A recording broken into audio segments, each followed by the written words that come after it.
তাহলে প্রতিদিনের নয়, ধারাবাহিকভাবে আমাদের আজকেও গীতা থেকে পাঠ করা হবে। আমাদের ধারাবাহিকভাবে চলছে দশম অধ্যায় বিভূতি যোগ। বিভূতি যোগ আজকের শ্লোক আমরা পাঠ করে শ্রবণ করব। আগামীকাল তার আগের দিন চতুর্থ 4-5 নম্বর শ্লোক শ্রবণ করা হচ্ছিল। আজকে আমরা শ্রবণ করব 6 নম্বর শ্লোক, দশম অধ্যায়ের 6 নম্বর শ্লোক। ওম নমো ভগবতে বাসুদেবায়। ওম নমো ভগবতে বাসুদেবায়। ওম নমো ভগবতে বাসুদেবায়। মহ মহর্ষয়ং মহর্ষয় সপ্ত পূর্বে। মহর্ষয় স্বয়ং স্বয়ং সপ্ত পূর্বে চাত্তর মনবস্থতা। মহর্ষয়ং সপ্ত পূর্বে চাত্তর মনবস্থতা। মদ্ভাব মানসা জাতা। মদ্ভাব মনসা জাতা। যেসাং যেসাং লোক ইমা প্রজা। যেসাং লোক ইমা প্রজা। মহর্ষয় মহর্ষয় মানে মহর্ষিগণ। সপ্ত মানে 7, পূর্বে মানে পূর্বে, চত্র মানে সনকাদি 4 জন, মনবহ মানে চতুর্দশ মনু, তথা মানে ও, মহৎ ভাবা মানে আমার থেকে জন্মগ্রহণ করেছে, মনসা মানে মন থেকে, জাতঃ মানে উৎপন্ন, যেসাম মানে যাদের, লোকে মানে জগতে, ইমা মানে এই সমস্ত, প্রজা মানে প্রজা সমূহ।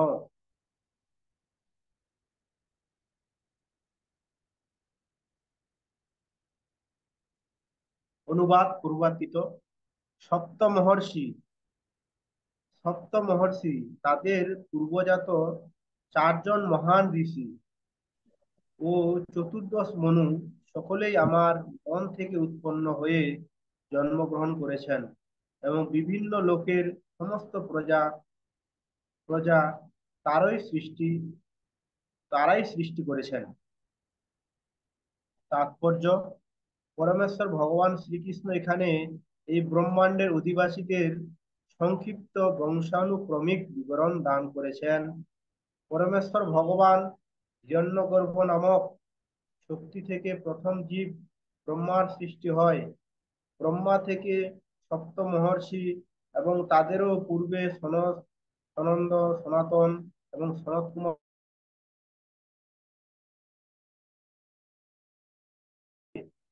এই 5 জন সমগ্র ব্রহ্মাণ্ডের জীবসমূহের পিতৃকুল।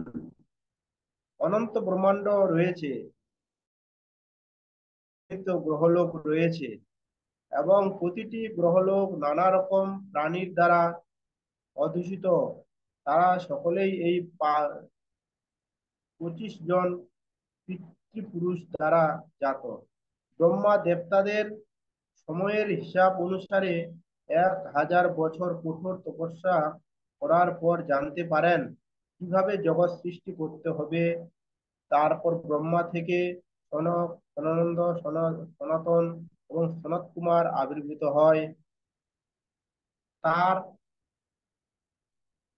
পর রুদ্র ও সপ্তর্ষি এবং এইভাবে সমস্ত ব্রাহ্মণ ও ঋষিরা পরমেশ্বর ভগবানের শক্তি থেকে জন্মগ্রহণ করেন। ব্রহ্মাকে বলা হয় পিতামহ এবং শ্রীকৃষ্ণকে বলা হয় পিতা, প্রতি প্রপিতামহ, পিতামহের পিতা। ভগবদ গীতায় একাদশ অধ্যায়ে 11-39 নম্বর শ্লোকে এই বিষয়ে বর্ণনা করা হয়েছে।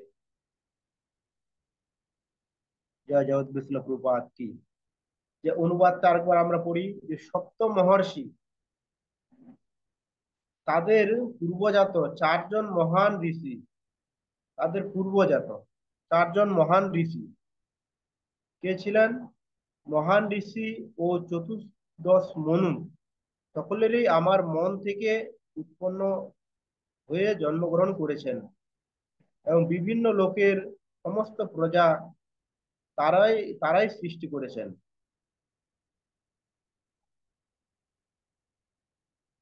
তাহলে কে বলছেন?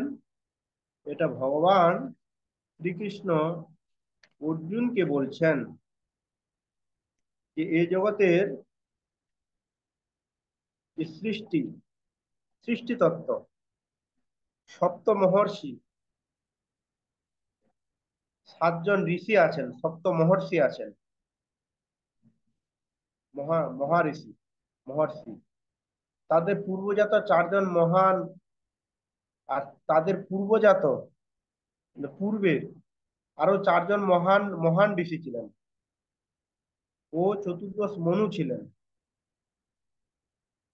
সকলেই আমার মন থেকে উৎপন্ন হয়েছে, জন্মগ্রহণ করেছে, যিনি গ্রহলোকের সমস্ত প্রজার দ্বারাই সৃষ্টি করেছেন। তো বলা হচ্ছে এখানে যে চারজন ঋষি, তার আগে চারজন ঋষি কে ছিলেন?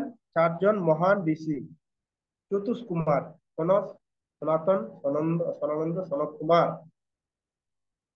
এই চারজন ঋষি খুব গুরুত্বপূর্ণ, যারা পূর্বে পূর্বে এই জগতে এসেছেন।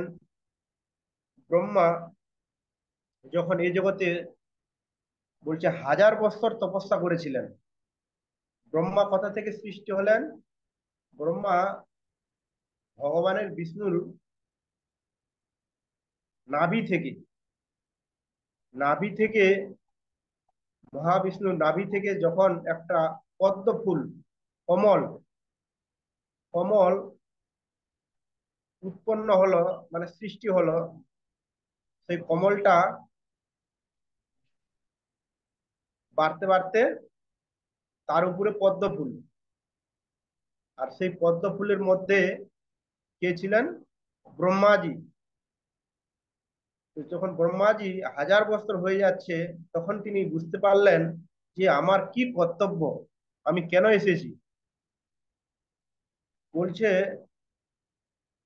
যখন ভগবান ওই জলের মধ্যে, তিনি তো জলের মধ্যে শয়ন করেছিলেন ভগবান বিষ্ণু, আর তার নাভি থেকে, সেখান থেকে একটা পদ্ম ফুল হয়ে যখন সেই পদ্ম ফুলের মধ্যে ব্রহ্মাজি শয়ন করেছিলেন, আর ওই পদ্ম ফুলের পাপড়ি থেকে একটা করে জল ফোঁপা পড়ছে, আর ওই ফোঁপাটা নাকি আওয়াজ করছে, তপ তপ, যতবার পড়ছে এরকম আওয়াজ হচ্ছে। তখন থেকে ব্রহ্মা বুঝতে পারলেন যে ও, তাহলে আমাকে তপস্যা করতে হবে, ভগবান তপস্যা করতে বলছেন, তাহলে তপস্যা করলে আমি সমস্ত কিছু আদি জানতে পারবো। এইভাবে তিনি তপস্যা করা শুরু করলেন। তো বলা হচ্ছে এই পদ্ম, ভগবান ব্রহ্মাজি তো পদ্ম ফুলের উপরে গেলেন, কিন্তু ওই যে পদ্ম ফুলের যে নাল থাকে, নাল থাকে তো নাকি, না পদ্ম ফুলটা এমনি শুধু বেরিয়ে উপরে উঠে যায়? নাল থেকে হয়। বলছে ওই পদ্ম ফুলের যে নাল আছে, যে লম্বা যে আমরা ডেটটা দেখছি আর কি, যে নাল, বলছে সেটার মধ্যে অলরেডি আমরা রয়েছি, তার মধ্যে আমরা বিরাজ করছি। কেমন? ওই তার মধ্যে 14 ভুবন রয়েছে। যেমন এটা কি, ভূগোলক, ভূলোক, ভূগোলক, পৃথিবীলোক, পৃথিবীলোক না, স্বর্গলোক, জনলোক, মহলোক, তপলোক। আমাদের নিচে রয়েছে অতল, বিতল, সুতল, রসাতল, মহাতল, পাতাল। বলছি এটা কার মধ্যে বিরাজ করছে? এটা এই যে পদ্মের যে নলটা আছে, এই নলটার মধ্যে 14 ভুবন বিরাজ করছে, এর মধ্যে আমরা রয়েছি। তাহলে বোঝা যাচ্ছে যে একটা পদ্মর নালের মধ্যে শুধু আমরা নয়, আরো অন্যান্য ব্রহ্মাণ্ডের অন্যান্য 7টা ভুবন আছে। আর সবচাইতে উপরে কে আছে? ব্রহ্মা আছে, কারণ যেখানে পদ্ম ফুলটা ফুটেছে সেটা উপরে আছে। এই জন্য বলা হচ্ছে স্বর্গলোক, জনলোক, মহলোক, তপলোক, উপরে হচ্ছে ব্রহ্মলোক, যেখানে ব্রহ্মা অবস্থান করেন। এই জন্য বলা হচ্ছে ব্রহ্মা হচ্ছে সর্বোচ্চ স্তরে অবস্থান করেন। আর এই এই ভুবনের ব্রহ্মার উপরে কি আছে? ব্রহ্মার উপরে আছে, বলা হচ্ছে এর এর বাইরে আছে বৈকুণ্ঠ। বৈকুণ্ঠ, দ্বারকা, দ্বারকা, অযোধ্যা, দ্বারকা, মথুরা, এইভাবে গোলক বৃন্দাবন। তো এখানে চতুষ্কুমারের কথা বলা হয়েছে, যে চতুষ্কুমার কে ছিলেন? চতুষ্কুমার সনাতন সনৎ কুমার আবির্ভূত হন। তারপর ব্রহ্মা থেকে সনত, সনানন্দ, সনাতন এবং সনত কুমার আবির্ভূত হয়। এই চারজন কে ছিলেন? চার ভাই ছিলেন, খুব গুরুত্বপূর্ণ। এই চার ভাই খুব গুরুত্বপূর্ণ বলা হচ্ছে। এটা কোথা থেকে এসেছে? এরা ব্রহ্মা থেকে এসেছে। ব্রহ্মা তাদের প্রথম সৃষ্টি করেছিলেন, এই চার চার ভাইকে। যখন সৃষ্টি করেছিলেন, তখন ব্রহ্মাজি বলছেন যে তোমরা যাও, আমাকে এই জগতে প্রজা সৃষ্টি করতে হবে, প্রজা প্রজা বিস্তার করতে হবে।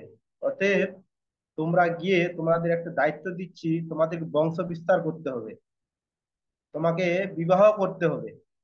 বলছে না না, আমরা এই সমস্ত বিবাহ করতে পারবো না, সৃষ্টি কার্যে এই সমস্ত আমরা যুক্ত হতে পারবো না। বলছে না, আমি যেটা বলছি সেটা করো। বলছে না, চতুষ্কুমার বলছে না, কারণ চতুষ্কুমার খুব পণ্ডিত ছিলেন। তারা তখন ব্রহ্মাজি রেগে গিয়ে তাদেরকে অভিশ্রাপ দিয়েছেন। বলছে পিতার কথা অমান্য, তোমাদেরকে আমি সৃষ্টি করলাম, এই জগতে নিয়ে এলাম, আর আমার কথা অমান্য করছো। তখন ব্যাস, ব্রহ্মাজি রেগে গিয়ে তাকে অভিশ্রাপ প্রদান করলেন।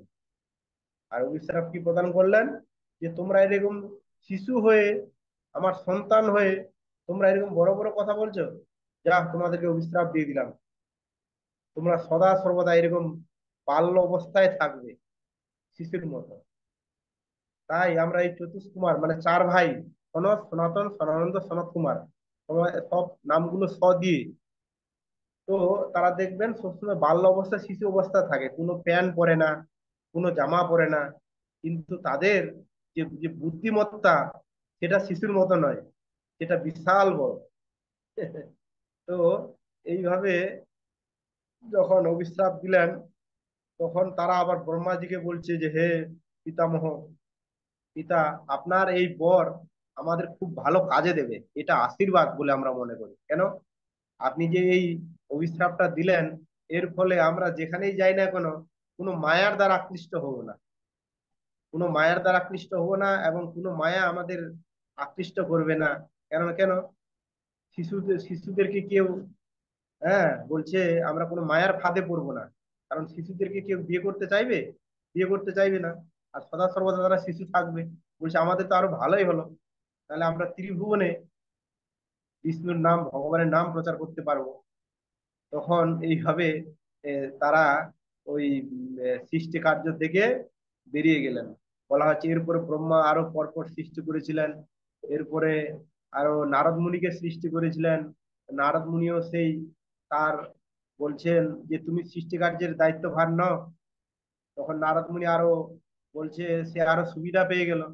বলছে আমার পূর্বে যারা ছিলেন, তারা যারা যেভাবে পদাঙ্ক অনুসরণ করে, তার পদাঙ্ক অনুসরণ আমাকে করা উচিত।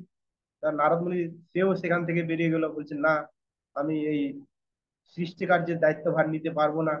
আমি ত্রিভুবনে প্রভুর নাম প্রচার করব। আমার আমার হ্যাঁ, দাদারা যেটা করেছে সেটাই আমরা করব।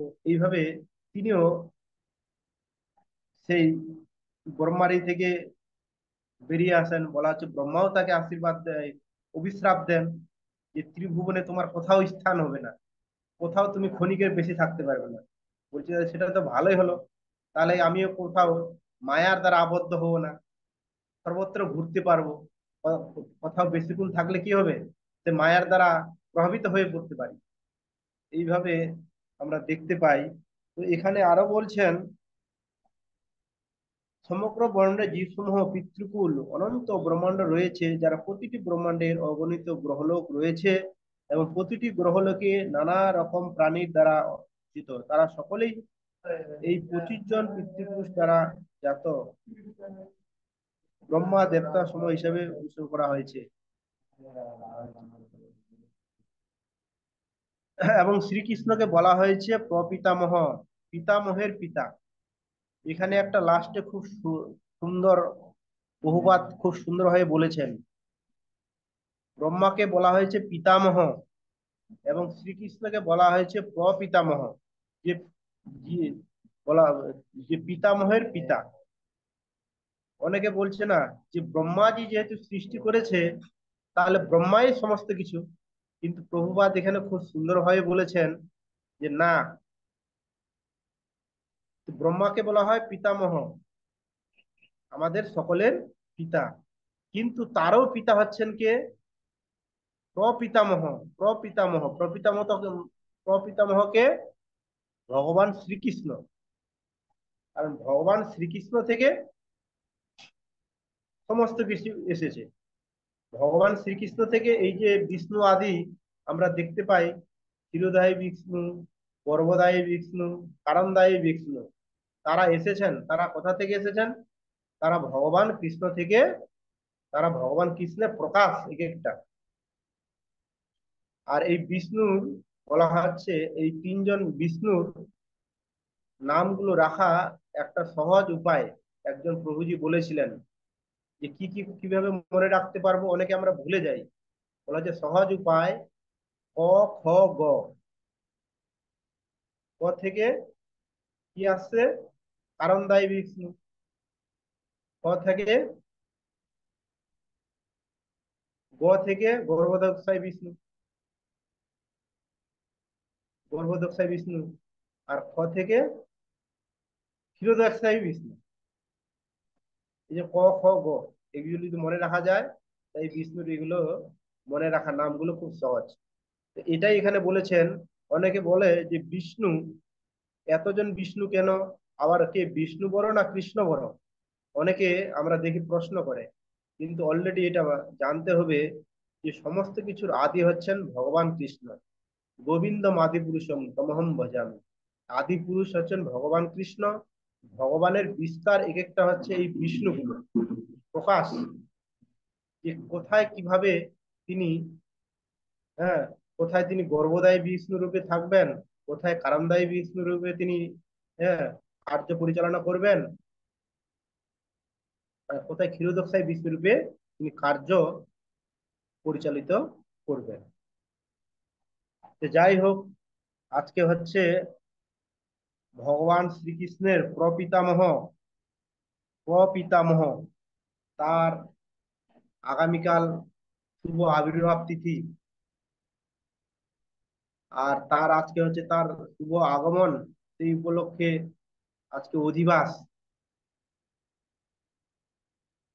বিভিন্ন মন্দিরে, অনেকে বাড়িতে ভগবান শ্রীকৃষ্ণের আগমনের আসার আগে বিভিন্ন মঙ্গলাদি দ্রব্য সময়ের মাধ্যমে তার শুভ আগমনের জন্য কামনা করে থাকেন, যে ভগবান আসবেন। সেই উপলক্ষে বিভিন্ন মঠ মন্দিরে, অনেকে গৃহে অধিবাস করেন। আমরা যেমন এক মাতাজির বাড়িতে, প্রভুর বাড়িতে, সে কাকদ্বীপ, সেখানে ভগবানের, তাদের বাড়িতে গোপাল আছে, গৌরনিতাই আছে, রাধা মাধব আছে। তো এখানে সন্ধ্যাবেলা, হ্যাঁ, ভগবানের জন্য অধিবাস করা হবে, অধিবাস কীর্তন করা হবে। এবং ভক্ত সমারোহে আপনারা যেখানে আছেন, অধিবাস না করতে পারলেও অধিবাসের কীর্তন মোবাইলের মাধ্যমে দেখলে, বলছে অধিবাস সরাসরি অংশগ্রহণ করলে যে কৃপা ফল পাওয়া যায়, সেটা আমরা যদি দর্শন করি, সেই কৃপা ফলটা লাভ করা যায়। সেই জন্য, কারণ সবার সব ক্ষেত্রে সেই দ্রব্য সামগ্রী বা পরিবেশ হয়ে থাকে না, কিন্তু এটা আমরা অন্তত পক্ষে সকলে দর্শনের মাধ্যমে অংশগ্রহণ করতে পারি। এটা একটা সুযোগ রয়েছে। এই জন্য দর্শন করবেন, দেখবেন। আর যার সেরকম ভালো পরিবেশ ব্যবস্থা রয়েছে, সে করতে পারেন, তাহলে খুব ভালো। কারণ তিনি প্রপিতামহ, তিনি যত কিছুই করি তার আবির্ভাব বলে কথা, ভগবানের আবির্ভাব, তাহলে এর চেয়ে তার বড় কি হতে পারে? কারণ ভগবান বলছেন যে অর্জুনকে, চতুর্থ অধ্যায়ের 9 নম্বর শ্লোকে, হ্যাঁ, জন্ম কর্ম চ মে দীপম যো ব্যক্তি তত্ত্বতঃ তক্তা দেহম পুনর্জন্ম নৈতি মামেতি সহ। হে অর্জুন, যিনি আমার এই প্রকার দিব্য জন্ম কর্ম যথাযথভাবে জানবেন, তাকে দেহত্যাগ করবার পর পুনরায় জন্মগ্রহণ করতে হয় না। তাহলে কি হয়? বলছে তিনি আমার নিত্য ধাম প্রাপ্ত হন। খুব গুরুত্বপূর্ণ কথা, ভগবান স্বয়ং বলছেন যিনি আমার এই প্রকার জন্ম কর্ম যথাযথভাবে জানবেন, তাকে দেহত্যাগ করার পর, বলছে তাকে দেহত্যাগ করার পর আর পুনরায় এই ভব সংসারে আসতে হয় না। তাহলে কোথায় যায়? অর্জুন বলছে বলছে তিনি আমার নিত্য ধাম। নিত্য মানে কি? আমি যেখানে সদা সর্বদা বিরাজ করি। ভগবান তো এই ধরাধামে আসেন, কিন্তু এই ধরাধামে তিনি তার সশরীরে থাকেন না, এসে ধর্মকে স্থাপন করে আমাদের প্রকৃত সংবিধান দিয়ে, যে আমাদের সংবিধান কি, শ্রীমদ্ ভাগবত গীতা, কিভাবে তাকে আমরা পাবো, কিভাবে তাকে আমরা হম প্রকৃত খোঁজ করব, তার সন্ধান করব, সেটা তিনি দিয়ে যান। কিন্তু যেখানে তিনি নিত্য সবসময় বিরাজমান, সেটা হচ্ছে গোলক বৈকুণ্ঠে সদা সর্বদা তার লীলাবিলাস করেন ত্রিভুজ মুরলীধর রূপে।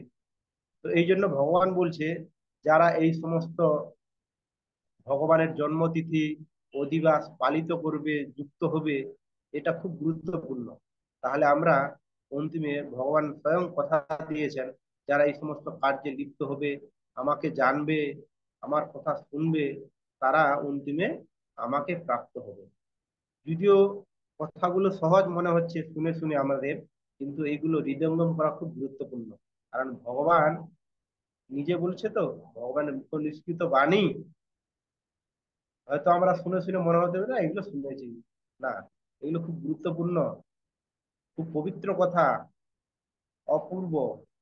কারণ ভগবান স্বয়ং মুখ থেকে বলেছেন। এই জন্য আমাদের চেষ্টা করতে হবে যেন আমরা এইভাবে আজকে আজকের দিনে এবং কালকের দিন বিশেষ করে এই ভগবানের লীলা কথা শ্রবণ এবং ভগবানের যে যেখানে পারা যায় একটু ভগবানের চরণে ফুল দিয়ে ভগবানের জন্মতিথি আমরা পালন করব। কারণ তিনি, তার জন্যই সমস্ত কিছু, তিনি আমাদের আরাধ্য একমাত্র। যত কিছু করি একমাত্র আরাধ্য হচ্ছে গোবিন্দ। এই জন্য কালকের দিনটা বিশেষ করে চেষ্টা করব বেশি বেশি করে ভগবানের নাম জপ, ভগবানের আরাধনা, যেখানে হোক। অভিষেক না করতে পারলেও অভিষেক মোবাইলের মাধ্যমে আমরা অংশগ্রহণ করব, তাহলে এর মাধ্যমে আমাদের মানব জীবন সাফল্য মণ্ডিত হবে। হরে কৃষ্ণ কৃষ্ণ কৃষ্ণ হরে হরে, হরে রাম রাম রাম হরে হরে। জয়।